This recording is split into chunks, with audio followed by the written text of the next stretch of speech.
assoiffé, assoiffé de ta. Mon âme soupire après toi, mon âme soupire après toi. Jésus soupire après. Je suis assoiffé, assoiffé de ta. Une autre dimension.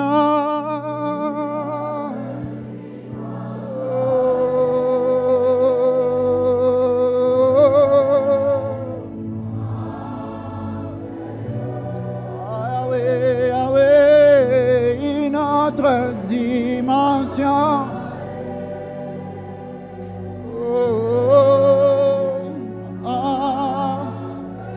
Oh, je suis assoiffé, assoiffé, assoiffé de ta. Je suis assoiffé, assoiffé, assoiffé.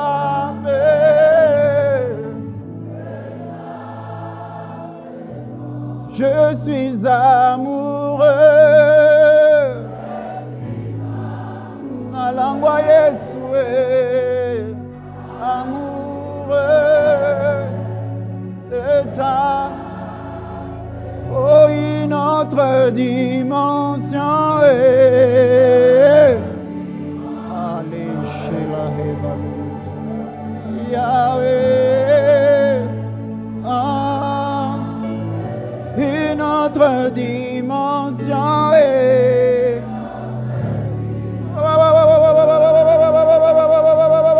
Seigneur.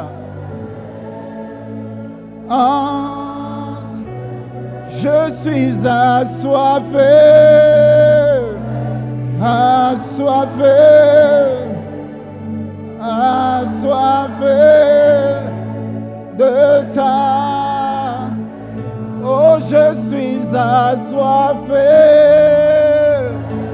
assoiffé.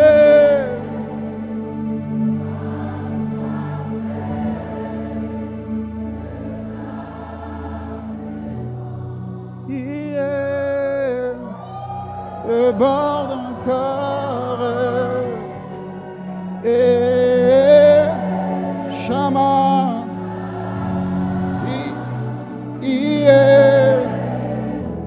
bord d'un corps et Shama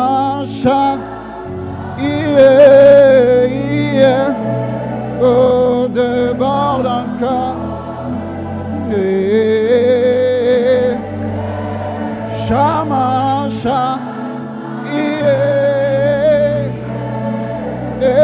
le bas Arabasha le galivahash Velahish que le viade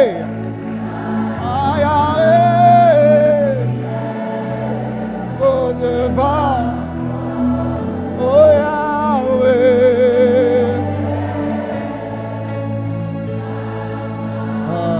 Shala baba baba ba shele lega la bashaya ke blazu televiade male galozi vala baba baba shele gele zida livales plazo ke la via le mane de levit idei shalivadiane mala baba baba ba ea shahavash ke la lis faliaduz ea via Mahe galezida la hey ashia valos peluco lozuta de la vete malia hiagi velehas a luz validadea mano lozoto love tale valea Jésus Jésus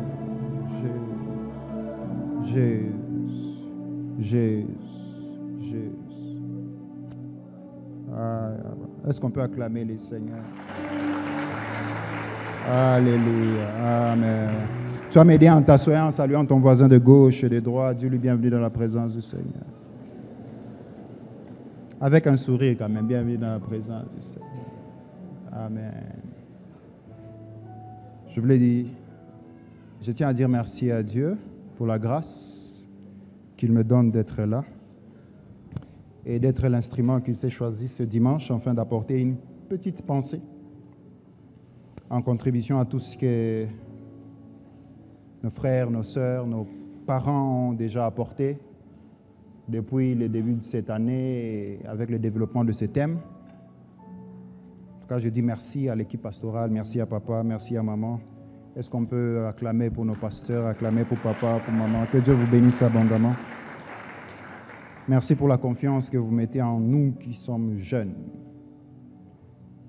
Quelqu'un est en train de dire, frère, tu es marié, tu t'appelles jeune? Oui, je suis jeune. Ce n'est pas parce que je suis marié, je suis plus jeune. Je dis merci à Dieu pour mes frères. Tous ces temps-ci, je suis en train d'être moi-même tellement béni par les interventions, que ce soit les vendredis, que ce soit les samedis. J'ai vu le frère Eddy intervenir un vendredi, j'étais extrêmement béni, le frère Christophe, le frère Néhémie, le frère Josué, et tous les aînés qui ont intervenu. Et j'étais en train de me dire encore, qu'est-ce qu'il faut dire de plus? Mais Dieu a placé une petite pensée dans mon cœur qu'on va aborder pendant ces quelques minutes. Je tiens également particulièrement, avec la permission des aînés, à accueillir également un frère et un ami qui a toujours dit qu'il passera et aujourd'hui il a tenu à passer et communier avec nous. Un ami dans le ministère, le prophète Ishara Kashimba, que Dieu te bénisse mon frère. Il est du ministère Génération Joël et il est une très grande bénédiction pour nous à la jeunesse, même ici à l'église. Et il nous accompagne beaucoup par sa présence, par ses interventions également. Je vais nous proposer 3 passages de lecture rapidement. 1 Samuel chapitre 7, Josué chapitre 4. Je commence par 1 Samuel chapitre 7, à partir du 1er verset jusqu'au 12e, mais je vais faire une lecture à cheval pour nous permettre d'aller très rapidement.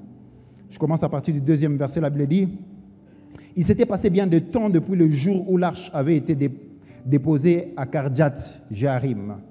20 années s'étaient écoulées, alors toute la maison d'Israël poussa des gémissements vers l'Éternel. Samuel dit à toute la maison d'Israël, « Si c'est de tout votre cœur que vous revenez vers l'Éternel, ôtez du milieu de vous les dieux étrangers et les astartés. Dirigez votre cœur vers l'Éternel. Servez-le, lui seul. Et il vous délivrera de la main des Philistins. » Samuel dit, verset 5, « Assemblez tout Israël à Mitzpah et je prierai l'Éternel pour vous. » Verset 7, « Les Philistins apprirent que les enfants d'Israël s'étaient assemblés à Mitzpah et les princes des Philistins montèrent contre Israël. À cette nouvelle, les enfants d'Israël eurent peur des Philistins et ils dirent à Samuel, « Ne cesse point de crier pour nous à l'Éternel, notre Dieu, afin qu'il nous sauve de la main des Philistins. » Verset 9, Samuel prit un agneau de lait et l'offrit tout entier en holocauste à l'Éternel. Il cria à l'Éternel pour Israël et l'Éternel l'exauça. Pendant que Samuel offrait l'holocauste, les Philistins s'approchèrent pour attaquer Israël. L'Éternel fit retentir en ce jour son tonnerre sur les Philistins et les mit en déroute. Ils furent battus devant Israël. Les hommes d'Israël sortirent de Mitzpah pour suivre les Philistins et les battirent jusqu'à Bethskar. Samuel prit une pierre qu'il posa entre Mitzpah et Shen et il l'appela du nom d'Ebenezer en disant « Jusqu'ici, l'Éternel nous a secourus. » Josué chapitre 4. Josué chapitre 4, la Bible dit, à partir du 1er verset, « Lorsque toute la nation eut achevé de passer le Jourdain, l'Éternel dit à Josué, « Prenez 12 hommes parmi le peuple, un de chaque tribu.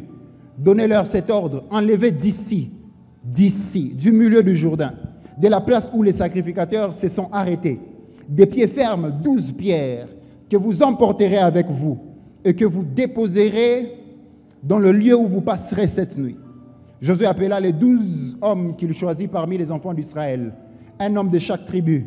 Il leur dit, « Passez devant l'arche de l'Éternel, votre Dieu, au milieu du Jourdain, et que chacun de vous charge une pierre sur son épaule selon le nombre des enfants, le nombre des tribus des enfants d'Israël, afin que cela soit un signe au milieu de vous. Lorsque vos enfants demanderont un jour, que signifient pour vous ces pierres? Vous leur direz, les eaux du Jourdain ont été coupées devant l'arche de l'Éternel.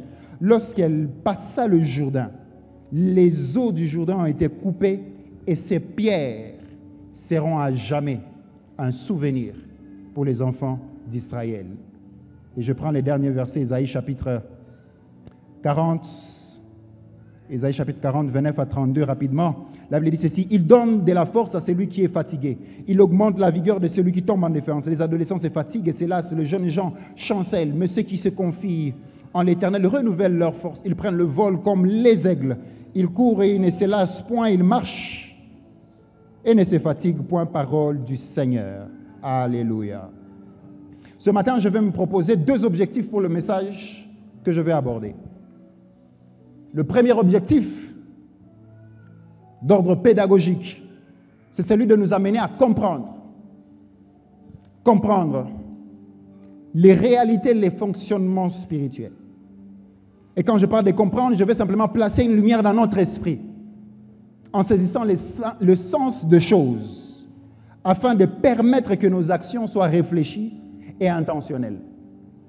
Un homme qui a compris, ses actions ne sont plus vaines, mais les actions deviennent réfléchies et intentionnelles, parce qu'on a compris le sens des actes que nous posons. La deuxième des choses,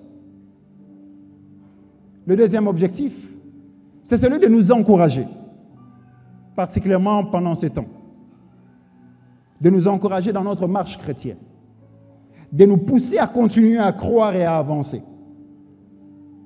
Je veux nous pousser par le message d'aujourd'hui à croire et à continuer à avancer. Je suis en train de dire au premier culte, comme le frère Josué a dit le vendredi, c'est qu'il y aura toujours un après ces choses. Il y aura toujours après cela, après tout ce par quoi on est en train de passer, après les situations par lesquelles on est en train de passer. Dieu est le Dieu d'après ces choses. Il y aura toujours quelque chose après tout ce par quoi on est en train de passer. Et pendant ce temps où on est encore dans cette situation, je viens afin de nous encourager, afin de nous pousser à croire, afin de nous pousser à continuer d'avancer. Nous allons comprendre que les batailles, les circonstances et toutes les situations difficiles par lesquelles nous pouvons passer en tant qu'enfants de Dieu dans notre vie chrétienne ont pour cible une chose dans la vie de l'homme, dans la vie du chrétien, c'est de toucher à la foi du chrétien. Toutes les ruses, les stratégies, les manigances du diable, c'est afin de toucher à notre foi. Pourquoi? Parce qu'il sait que tant que la foi est en place, il y a encore une possibilité que nous pouvons entrevoir de sortir du carcan et de la situation par laquelle nous sommes. La foi nous permet de voir que c'est possible. C'est possible d'avancer. Ainsi, l'homme d'Hébreu dit, et sans la foi, il est impossible de lui être agréable. Car il faut que ceux qui s'approchent de Dieu croient d'abord. Nous devons avoir la foi. Et Paul, nous parlons aux Éphésiens, il dit, parlant des armes spirituelles, il dit, prenez avec vous les boucliers de la foi.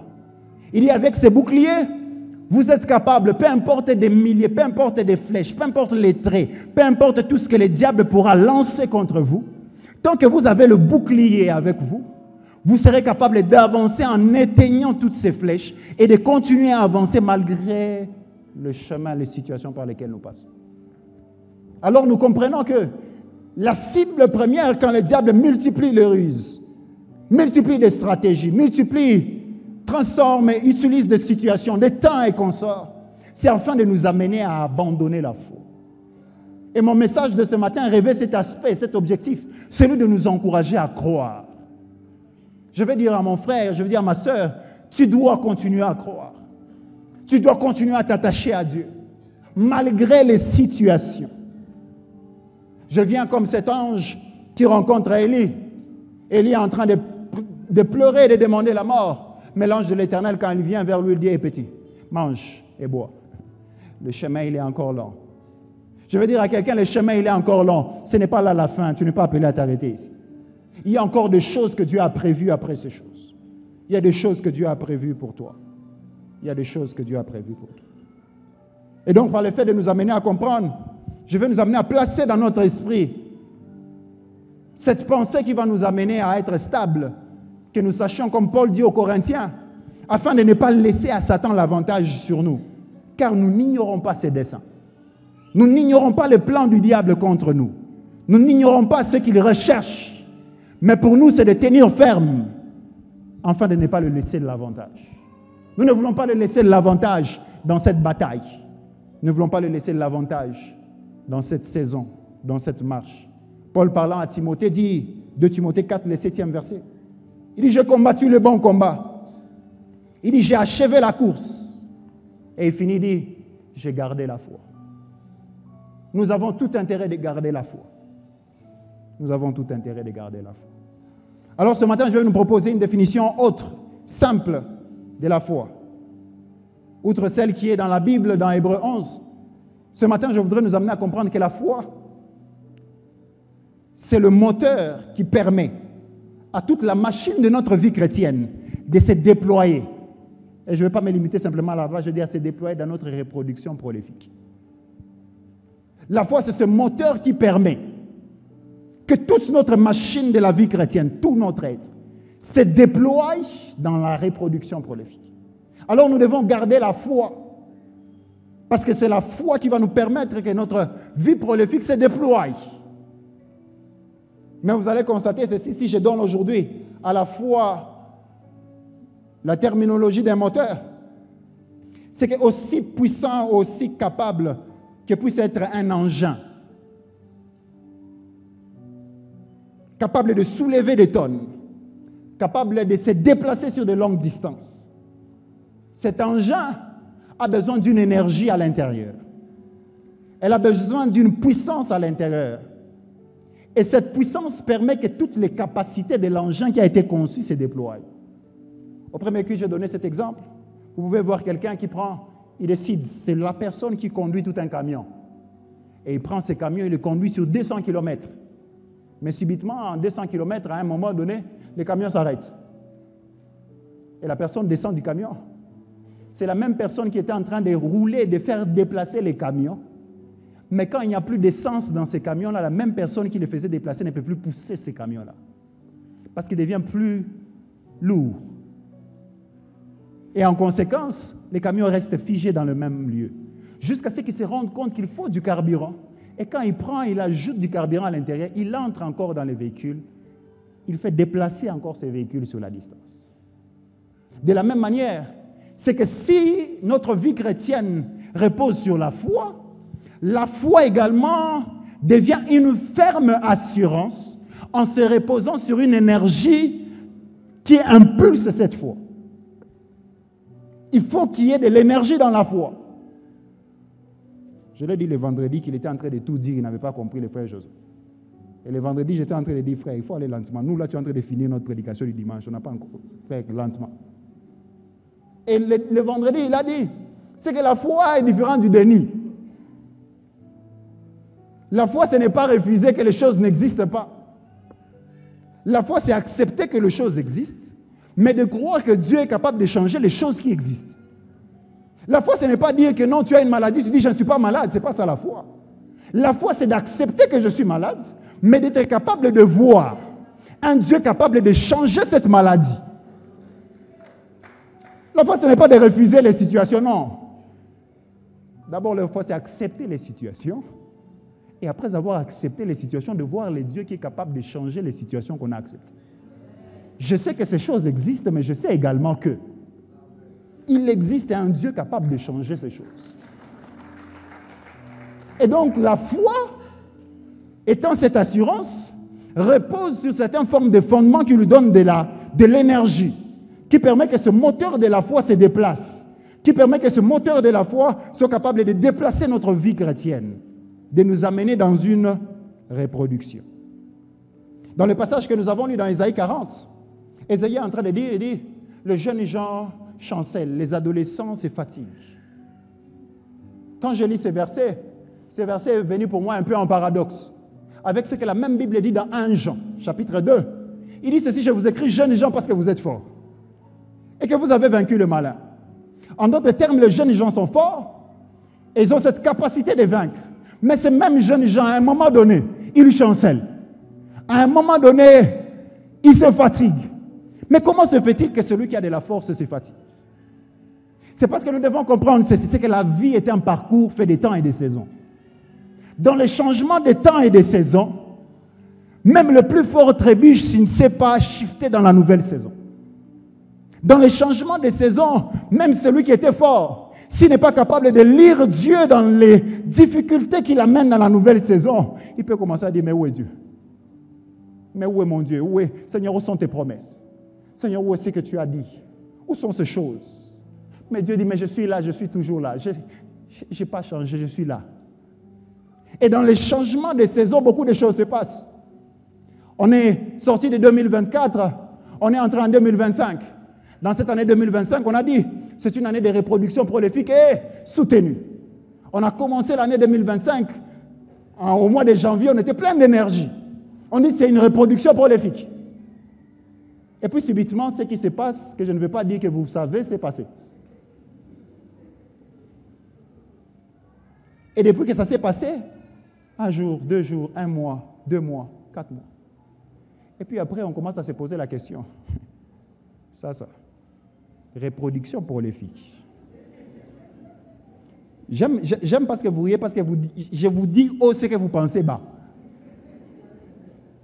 Maintenant, cette reproduction, Seigneur, que tu nous as promis, il quoi plus tout est à tout bas. Mais nous ne savons pas une chose, c'est que le Dieu qui nous a promis la reproduction prolifique est le Dieu qui savait que pendant les changements de l'abondance débordante, pendant ces changements où nous allons shifter vers l'année de la reproduction, ces choses existeront. Donc, même si pour nous c'est un imprévu, ce n'est pas un imprévu dans le plan de Dieu. Dieu savait que ces choses se passeront. Au premier culte, je me suis repenti et je me répands encore dans ce deuxième culte pour nous tous. Lorsque papa avait dit que cette année, il était en train de déclarer l'année 2025, il a dit année de ma reproduction prolifique et soutenue. Vous savez, ce jour-là, j'étais là, j'avais saisi l'essence de ce que papa disait spirituellement, mais dans ma tête, intellectuellement parlant, j'étais en train de dire, j'ai dit, c'est bon, mais parce que papa n'a pas trop formulé les thèmes, il n'a pas mourir pour ça à la base. Reproduction prolifique et soutenue. Vous voyez un peu, reproduction prolifique et soutenue. Moi, je me disais à moi, j'ai dit, mon Seigneur, quand Dieu promet déjà une reproduction, il est là derrière lui-même, derrière sa parole, afin de l'accomplir. Ça devient une tautologie là-bas. Et soutenir encore une reproduction prolifique, c'est... Bon, ok. Et puis, quelques temps après, pendant que ces situations ont commencé, j'ai fait un WhatsApp à papa. J'ai fait une note vocale. Je ne pouvais pas écrire parce que ça restait d'être trop long. J'ai fait une note vocale. Puis j'ai dit, papa, je me réponds parce que j'ai compris maintenant pourquoi. Pourquoi Dieu a appelé cette année une année de reproduction prolifique et soutenue. Parce que Dieu savait que s'il allait vous dire, il allait nous dire simplement que cette année est une année de reproduction prolifique. Et que 4 mois devaient être comme ça. Nous tous, on prendrait ces thèmes-là. On va mettre dans les paniers. En Biamongo, Ibi. En tout cas, au Kwatandani, on met dans un panier. Mais Dieu a dit, après ces situations, Dieu m'a dit, Prince, tu comprends maintenant pourquoi est-ce que je devais dire et soutenu. Parce que si je ne devais pas le dire explicitement, que cette année sera de reproduction prolifique et soutenue, alors plusieurs d'entre vous, vous serez capables de jeter toutes mes promesses et de les oublier. Mais à chaque fois que vous passez par les temps difficiles et que vous dites où est la reproduction prolifique, ne vous limitez pas simplement que c'est reproduction. Souvenez-vous que c'est soutenu. Souvenez-vous que cette reproduction n'est pas simplement reproduction. J'ai dit explicitement que la réalisation de cette reproduction ne dépendra pas de vous, mais moi, Dieu, je viendrai soutenir enfin que cette reproduction soit visible. Alors, dans cette formulation d'un thème que moi j'étais en train de regarder, l'ange, je commence à les voir beaux. Parce qu'à chaque fois que je passe dans des situations difficiles et que je vais laisser espoir, je dis, bon, et soutenu. Bon, on attend, je vais manquer la voix, je vais me dire, bon, Seigneur, cette année devient compliquée, me dit, Prince, et soutenu. Tu veux dire non, c'est impossible, et dire, et soutenu. Alors je vais dire à quelqu'un, le projet que tu as déjà laissé pensant que ça ne peut plus continuer, Dieu est en train de dire, c'est soutenu. La réalisation de tout ce qu'il a dit, c'est soutenu. Il a dit de manière explicite, enfin, de venir placer un fondement d'assurance sur notre foi.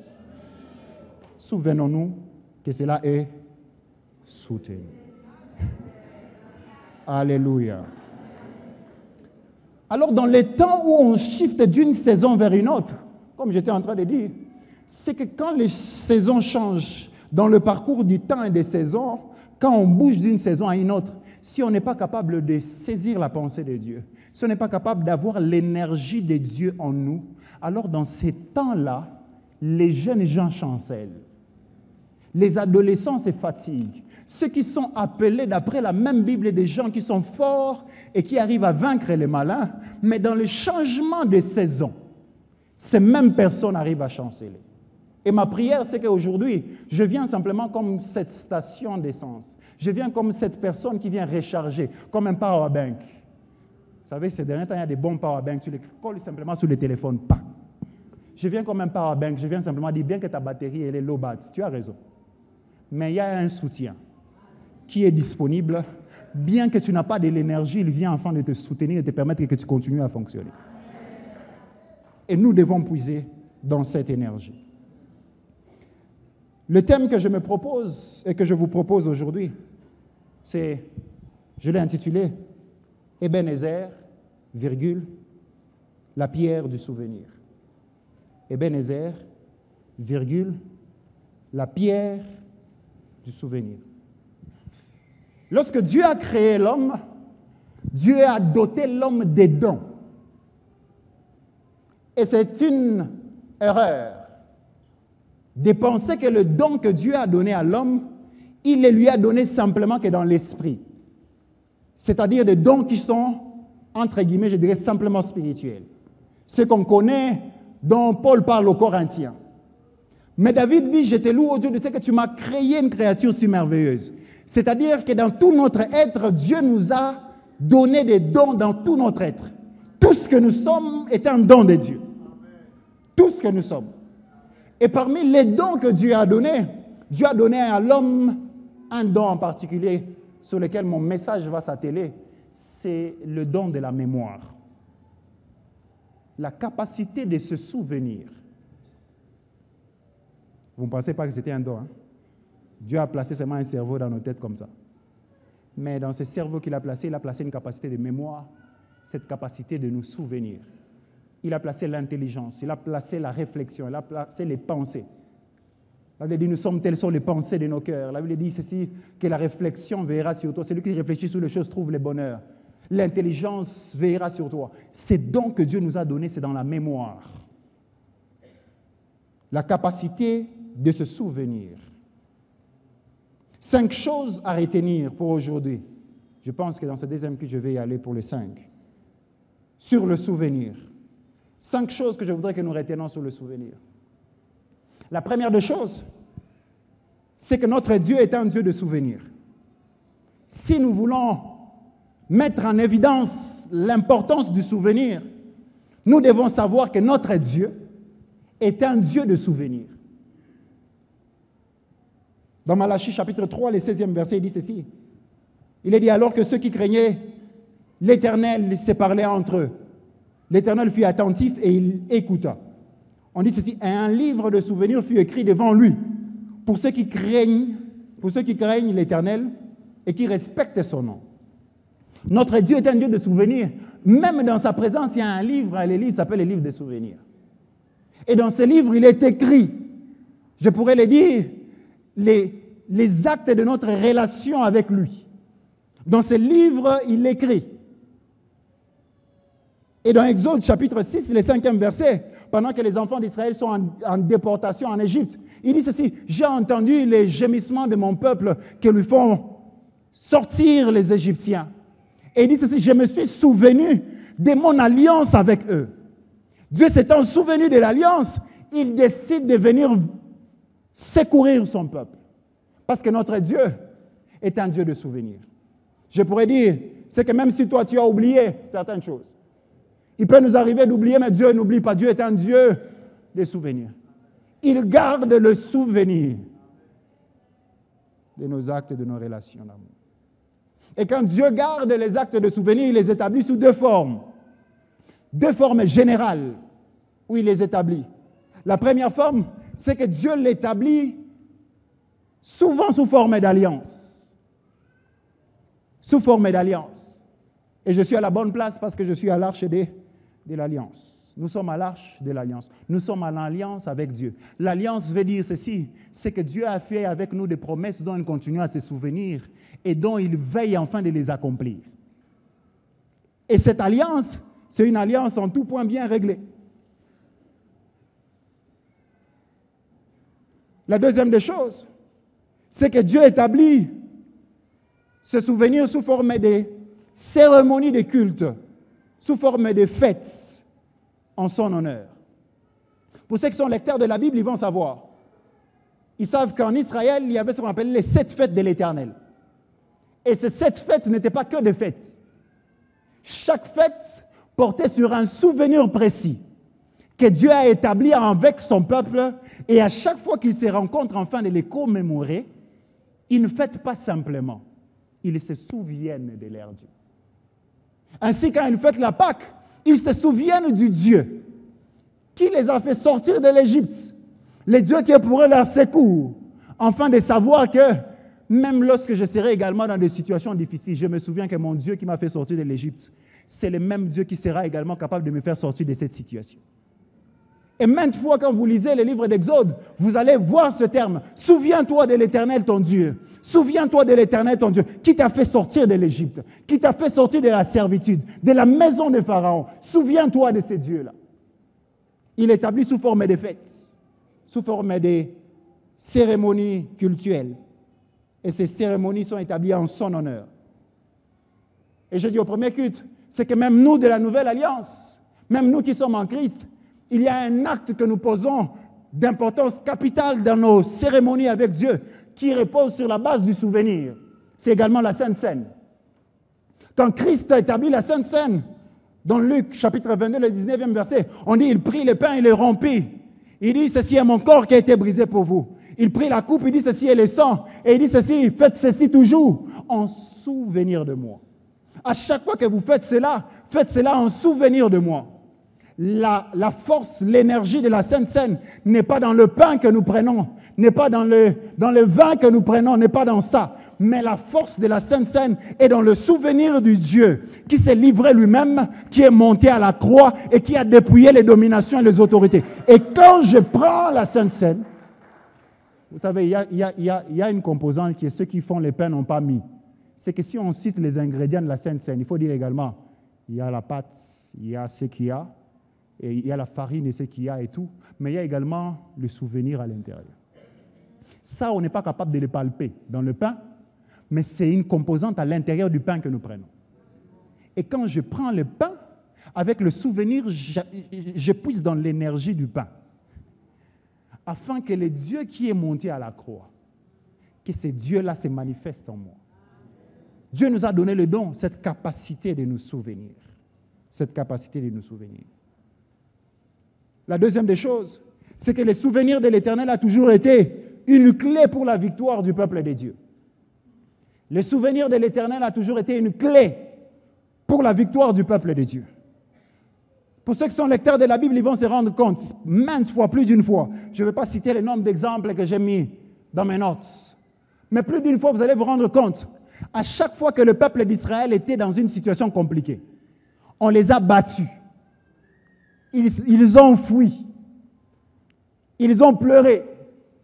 Mais quand ils rentrent, là où ils sont en train de pleurer, et subitement qu'ils commencent à se souvenir de Dieu qui les a ôtés de l'Égypte, qu'ils commencent à se souvenir du Dieu qui les a ôtés de la servitude, qu'ils commencent à se souvenir du Dieu qui les a fait passer à sec la mer Rouge, qu'ils commencent à se souvenir du Dieu qui les a délivrés de toutes ces choses. Quand ce même peuple rentre sur les champs de bataille, il rentre sur les champs de bataille différents. Et sur les champs de bataille, les mêmes peuples qu'on a vaincus, peut-être même la même journée, mais quand il revient, il devient victorieux. Comment ce peuple devient-il victorieux?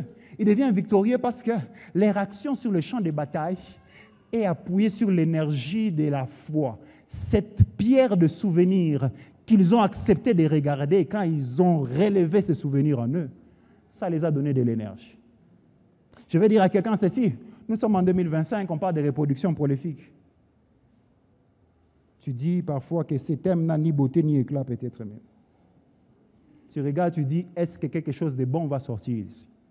Dieu dit ceci, je suis le Dieu qui ne vit pas dans le temps. Dieu ne vivant pas dans le temps, c'est-à-dire qu'il reste vivant. Étant vivant, il dit ceci, souviens-toi qu'en 2020, quand tu étais en train de passer par cette situation, moi je t'ai secouru. Il dit, souviens-toi Ebenezer, tu passes par ces moments difficiles. Je suis en train de voir des parents, combien c'est compliqué. Ça fait 4 mois, on ne travaille pas, salaire coupé, à la maison. On devient des babysitters. On prend soin des enfants matin, midi et soir. Mais pendant ce temps où on est stressé, pendant ce temps où on ne sait à quel sens c'est voué, Dieu dit ceci, c'est que pendant ce temps, souviens-toi que lorsque tu n'avais pas de travail, moi, le Dieu qui t'a... Je suis venu, je t'ai visité, je t'ai donné un travail au moment où tu n'en avais pas. Et quand je te l'ai donné d'une manière où c'était miraculeux pour toi. Tu ne savais même pas comment ça c'est venu. Souviens-toi de moi. Souviens-toi de moi, Dieu qui t'ai visité. C'est ainsi qu'on peut voir quelqu'un comme Job. Enfant parti, maison partie, richesse partie, tout parti.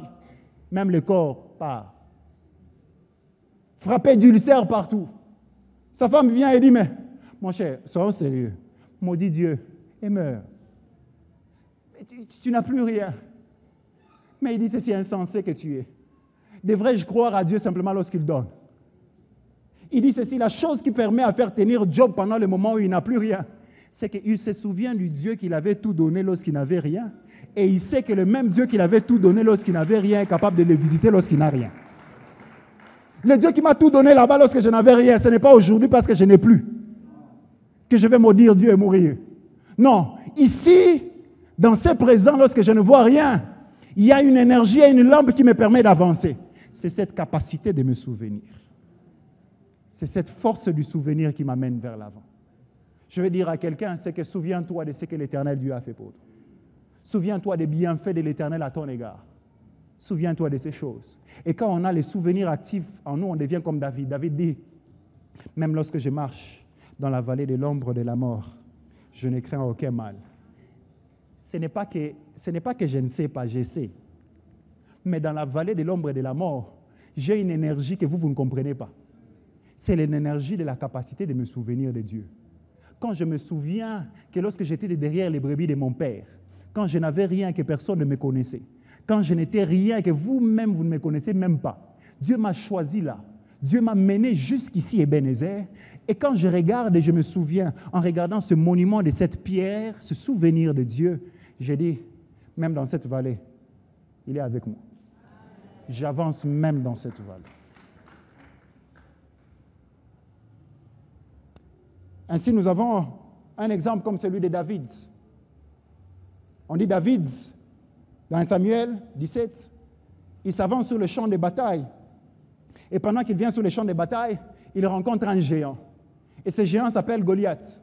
Pendant 40 jours, il sortait, il traumatisait le peuple de Dieu. Et quand il sortait, tout le monde tremblait. Mais lorsque David arrive sur le champ de bataille, il dit, mais qu'est-ce qui se passe ici? On dit, mais toi, tu ne vois pas ce géant-là. Je suis en train de paraphraser. Il dit, bon, ok, ça va, dites-moi, qu'est-ce qu'on donnera à celui qui va faire tomber ce géant? Tout le monde le regarde.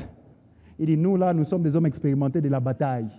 J'ai été Marines, j'ai été SEAL Team, j'ai été.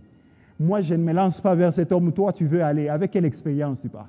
On prend le petit David, on l'amène devant le roi. Et devant le roi, on dit au roi, il y a ces petits ici sans expérience professionnelle, CV vide.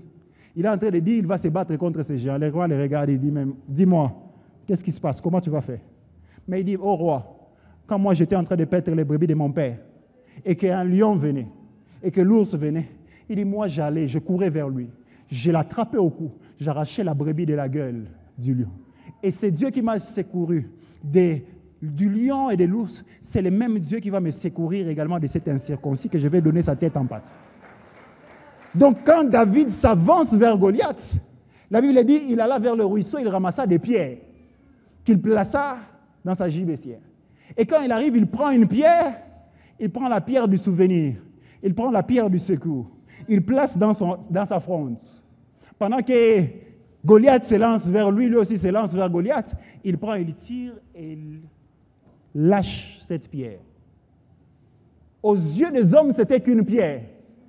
Mais aux yeux de David, c'était une pierre avec à l'intérieur les souvenirs des lions, les souvenirs de l'ours, les souvenirs des victoires, les souvenirs de la main de l'Éternel qui l'a sauvé. Et quand cette pierre part enfin de toucher Goliath, ce n'est pas qu'une pierre qui le touche. C'est une pierre de souvenir. Et cette pierre vient avec une énergie. Et quand Goliath voit une simple pierre, Goliath me dit, mais est-ce que toi tu penses que moi je suis un oiseau? Tu viens devant moi avec des pierres, est-ce que je suis un oiseau? Mais ce qu'il savait, c'est que ce n'est pas des pierres simplement. Dans ces pierres, il y avait toute une énergie, l'énergie du souvenir. Et quand il décide de lâcher cette pierre, le Dieu du souvenir décide de prendre la pierre et de faire un relais. Il prend la même pierre, il le lance encore 2 fois. Et quand Dieu les jette, après que David a accepté de les lâcher, Dieu prend toute son énergie du souvenir qu'il place dans cette pierre et Goliath tombe. Je vais dire à quelqu'un, c'est que les Goliaths auxquels tu es en train de faire face maintenant, souviens-toi du Dieu qui t'a fait sortir vainqueur du lion et de l'ours. Souviens-toi des victoires que Dieu t'a données. Et ce même Dieu est capable d'impulser la même énergie dans ton présent, afin de te donner également la victoire sur toutes les situations par lesquelles tu es en train de passer. Le Dieu du souvenir. Ebenezer, la pierre du souvenir. La troisième des choses, c'est quand on fait une étude du mot souvenir. Le souvenir vient du mot hébreu zakar. Le souvenir vient du mot hébreu zakar. Zakar, qui s'apparente au souvenir, mais ne dit pas simplement souvenir, il est un peu plus en détail, il est plus détaillé. La première des choses, il veut dire ceci: être ramené au souvenir. Être ramené au souvenir. Pour dire quoi? Le souvenir a la capacité d'être un lieu où on est transporté, à partir de laquelle on regarde. Le souvenir a la capacité d'être un lieu sur lequel on est transporté et on regarde. Je vais aller plus simplement. Je vais vous donner un exemple que vous connaissez, très simple. Vous pouvez être avec quelqu'un. Tu es en train de parler avec la personne, n'est-ce pas? Tu parles. Et puis après la fois, vous avez... Et ça vous est arrivé? Tu es en train de parler avec lui, et puis tu dis...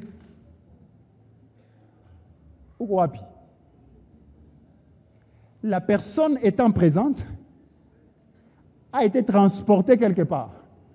Et ce lieu-là s'appelle son souvenir. Ndio maana tunasema msanii nilikuwa muma. Nilienda mawazo yangu. Vyote vilikuwa nasema sikubisikia. Parce que je n'étais plus ici. Quand je pars dans le souvenir, je suis déplacé d'un lieu vers un autre. Ça, c'est la première expression de souvenir quand on le lit dans son origine, Zakar. Ainsi, dans 1 Samuel 7 que j'ai lu, dans cette histoire, vous allez vous rendre compte que les enfants d'Israël, au chapitre 6, avaient perdu contre les Philistins. Quand ils arrivent au chapitre 7, après qu'ils aient gémi, Samuel vient. Et quand Samuel vient, il est dit, ok, si de tout cœur vous décidez de vous tourner vers l'Éternel, c'est bien. Et puis il dit, assemblez-vous, venez ici, à Mitzpah. Mitzpah veut dire le gué. Mitzpah veut dire les lieux d'observation. Mitzpah veut dire la tour de garde. En d'autres termes, Samuel les amène dans un lieu afin qu'ils regardent leur même situation, mais différemment. Les souvenirs a cette capacité de nous amener dans un lieu afin de regarder ce que nous sommes en train de passer par le présent, mais avec un regard différent. Ainsi, je sais que quand je suis en train de combattre, David est en train de combattre Goliath, il combat Goliath, mais n'étant pas simplement dans les champs de bataille avec Goliath, mais il se souvient de l'ours et du lion. Il est là en train de puiser l'énergie dans le souvenir, afin de combattre dans le présent, afin de terrasser Goliath. De la même manière, tu passes par des temps difficiles. Souviens-toi de l'Éternel ton Dieu. Souviens-toi de l'Éternel ton Dieu. Souviens-toi du Dieu qui t'a donné. Souviens-toi du Dieu qui t'a délivré. Souviens-toi de ces dieux-là. Souviens-toi de ces dieux-là. La deuxième des choses, c'est que souvenir fait allusion à être rappelé quelque part. Être rappelé quelque part. C'est-à-dire que le souvenir a la capacité de nous ramener dans le temps afin de rencontrer le Dieu qui nous a visités dans le temps. Le souvenir a la capacité de nous ramener dans le temps afin de rencontrer le Dieu qui nous a visités dans le temps.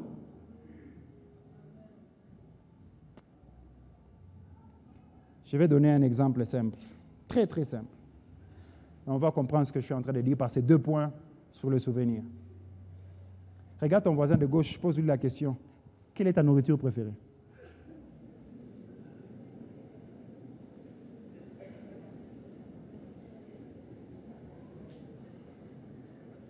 Il a répondu? OK. Mais je vais vous poser la question.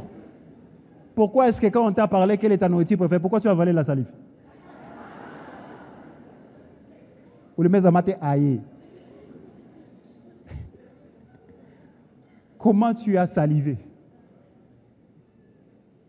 Parce que quand on t'a posé la question, quelle est la nourriture que tu aimes? Tu te souviens de la dernière fois où tu as mangé cette nourriture?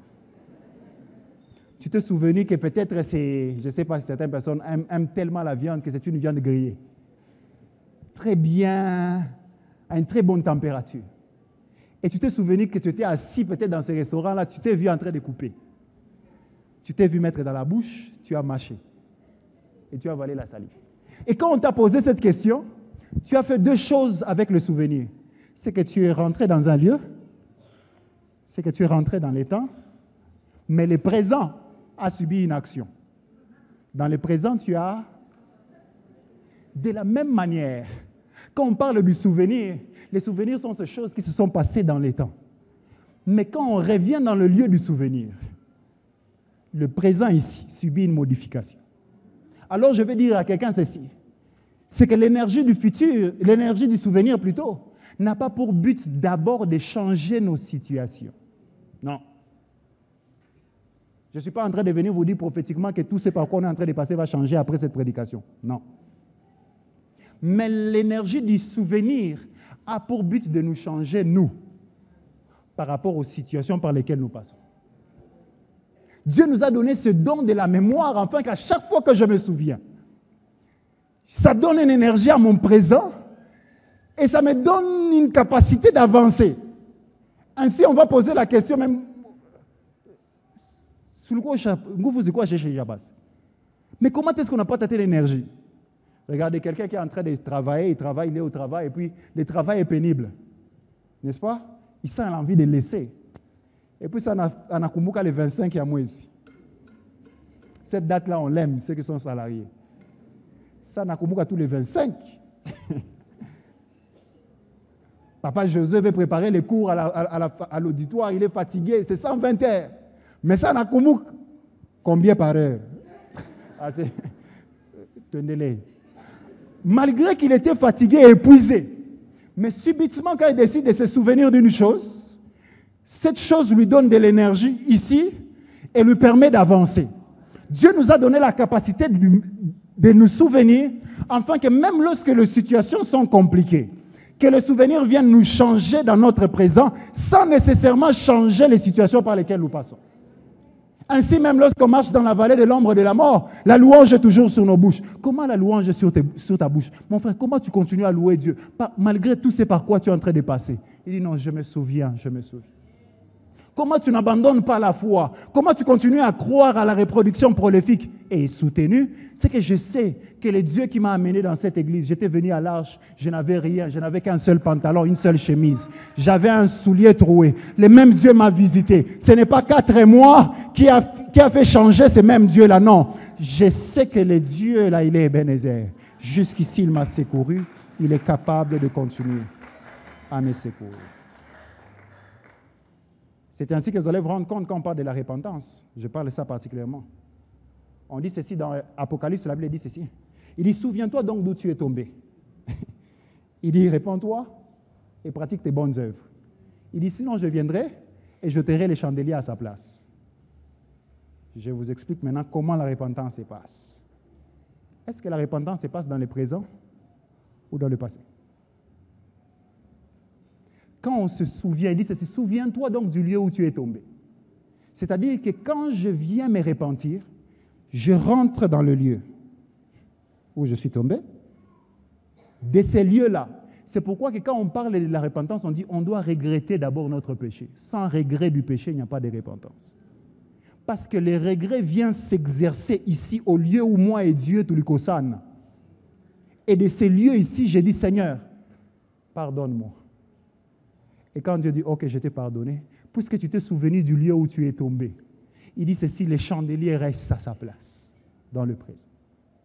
On s'est souvenu du lieu où on est tombé.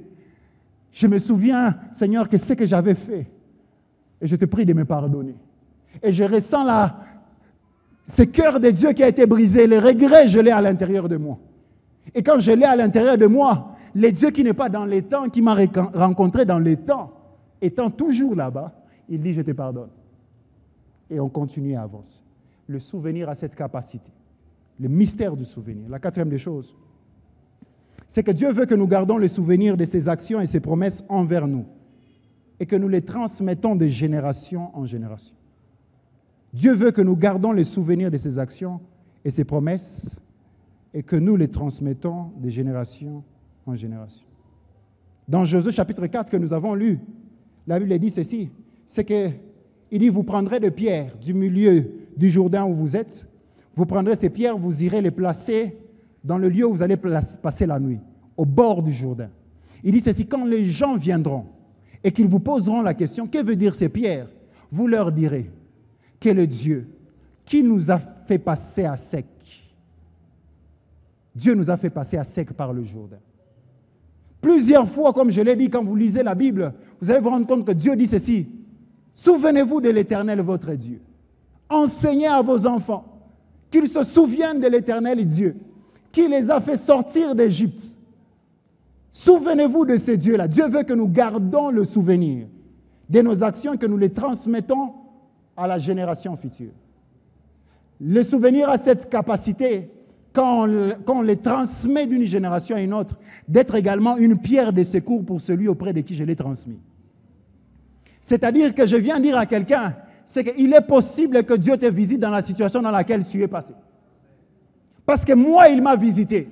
C'est comme si ce que je faisais, c'est ceci. Je te transmets l'énergie de ce qu'il a fait pour moi et qu'il le fasse également pour toi. Je te transmets également la capacité de Dieu. De ce qu'il a fait pour moi, il est capable également de le faire pour toi.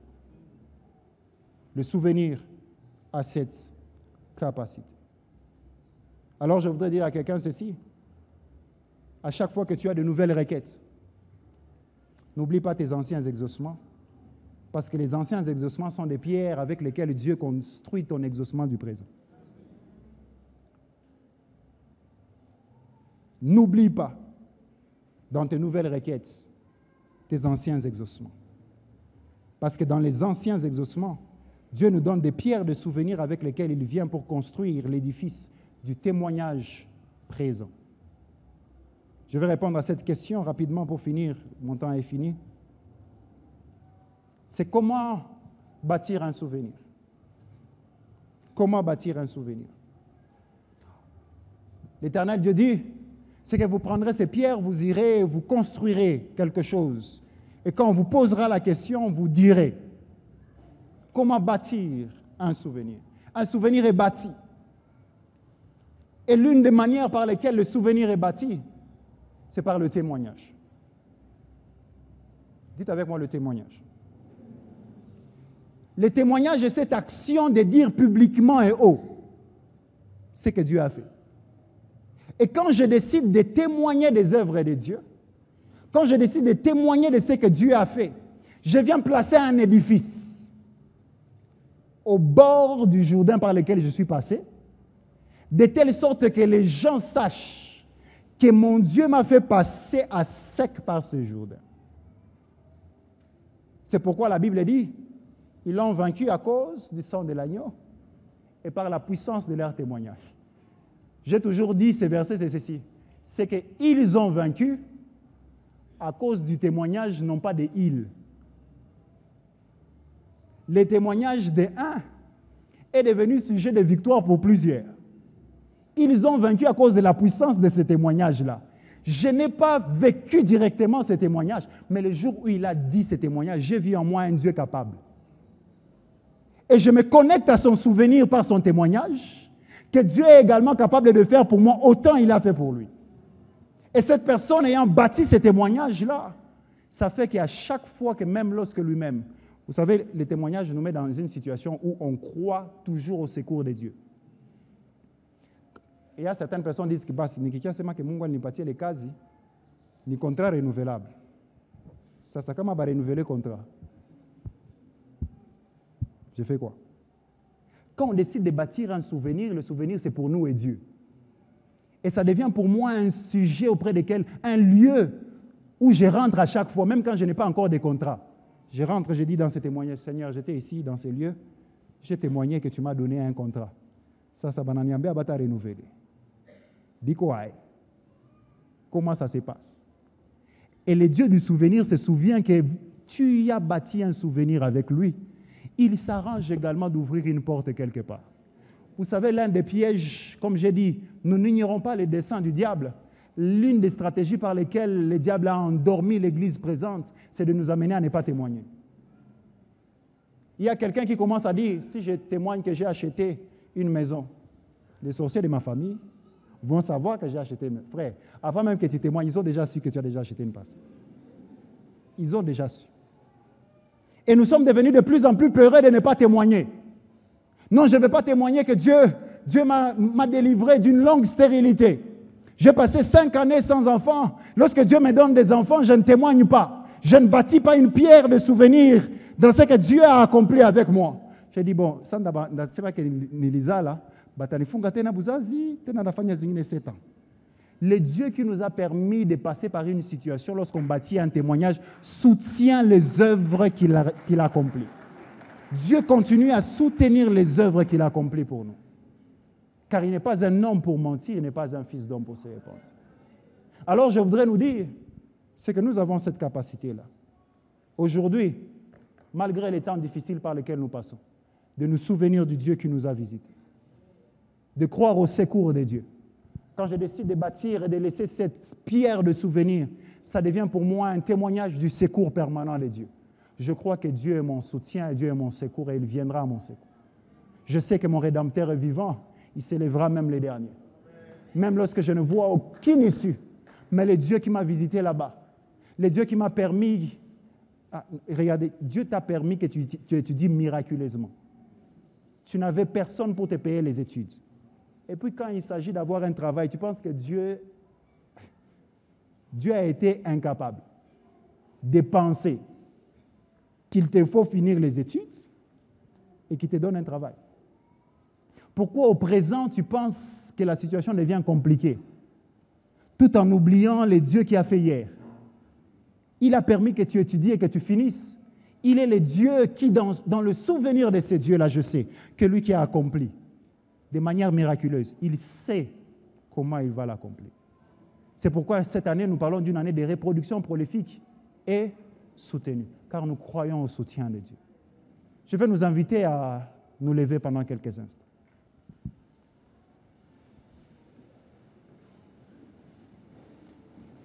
Je sais que nous tous, nous ne sommes pas dans les présents, nous sommes dans des lieux. Chacun est dans un souvenir maintenant. Voilà pourquoi certains ne s'élèvent pas, parce qu'ils ne sont même pas, ils sont dans un souvenir.